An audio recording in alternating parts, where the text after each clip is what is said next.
Hey guys, welcome to my channel, and in this video I'm going to talk about, is it better to have physical land or virtual land in the metaverse? So what is the metaverse? So it's basically a virtual world, right, where you have these virtual economies and people can enter the metaverse through specific platforms. Now the top three platforms right now are Decentraland, Sandbox, and Somnium Space. And you've probably also seen how people enter these metaverses. One of them particularly being through the Oculus glasses. I'm sure you see those guys wearing those funny looking goggles. But that's probably one way to enter in these metaverses. And what's exciting about these metaverses is the opportunities to monetize in these metaverses.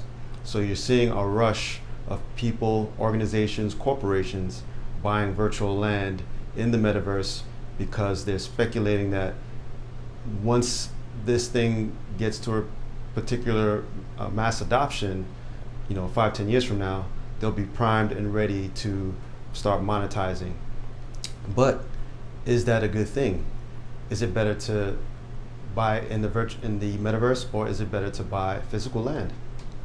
So I'm going to go through some of the pros and cons of buying virtual land and buying physical land. So some of the pros of the metaverse is that, people like it because it's exciting right now.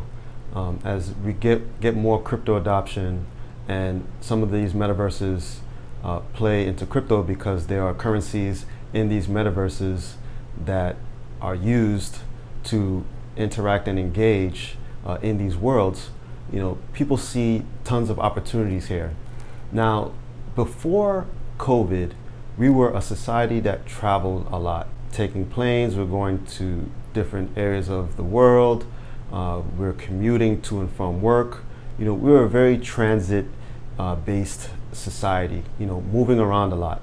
And after COVID, you don't see that as much. People now are at home, they're working remotely, they're doing Zoom calls.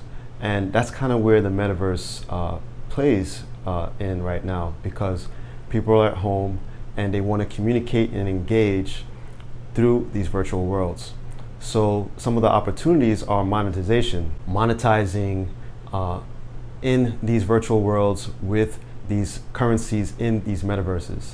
One of the other pros to the metaverse is that value of virtual land can grow as more people adopt these metaverse platforms.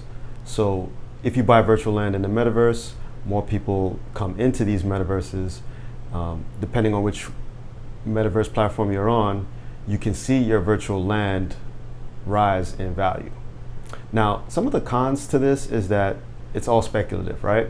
We don't know for sure if we're going to see this kind of adoption that people are thinking is likely to happen.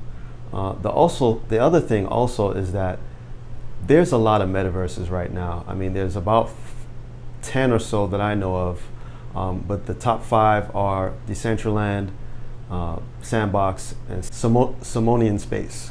So, if you have all these metaverses, which are pretty much fragmented, how do you know the main one to buy virtual land in? Because that can determine the value of your virtual property. We don't know which one is going to emerge 5 or 10 years from now. That's still speculation. If you hedge your bet on one particular metaverse platform and you spend that money on virtual land, are you going to see that return 5-10 years from now? So that's the con to this, is that you're speculating on the growth of these metaverse platforms, and by then speculating that the virtual property that you buy in these metaverses will also grow in value. So now you have physical land. So the physical land, some of the pros are it's indestructible. You can't break it. You can't tear it apart. It's not going anywhere. It's concrete. It's solid. It's, indestructible, pretty much. The also thing with physical land is that it increases in value over time. So as time goes on, your value of your physical land goes up in value.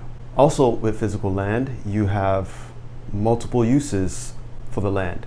So you can do a lot of different things. You can build a house, you can build any type of structure. it's repurposable. Is that a word? Yeah. You can repurpose it. So you can repurpose land into and configure it to whatever you like. You can put any kind of structure on there depending on the zoning laws in the city that you're in. And those are the things that give land value. So it's location, structures that you can put on it, and that over time that value of your land will go up over time. Now, some of the cons to buying physical land is that the cost to entry is expensive. Not everybody has the money to buy land.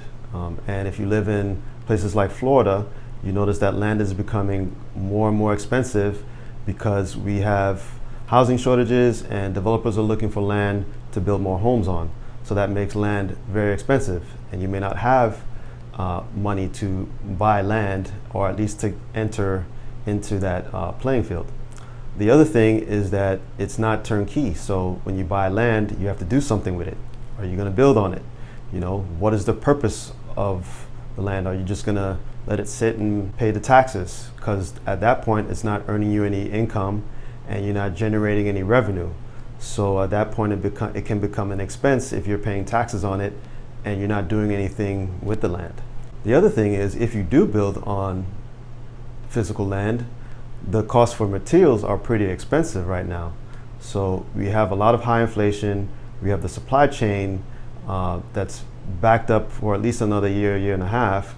So the cost of goods and the cost of materials are very expensive. So these are all added costs that you may not have right now. That, in addition to paying taxes on the land, may be something that you may not want to incur at this time. So, those are some of the drawbacks to physical land. But again, over time, as you hold the land, it does go up in value. So those are some of the pros and cons to buying virtual land in the metaverse and buying physical land in a state or city near you. And I'm very curious to know, what would you guys do if you had some money just laying around somewhere and had to make a choice, either buying virtual land in the metaverse or buying physical land somewhere close to you or somewhere that may appreciate in value? Leave your comments below, leave your opinions, and let me know what you guys think. Curious to hear your thoughts on that. All right, thank you guys for watching, and I'll see you guys on the next one.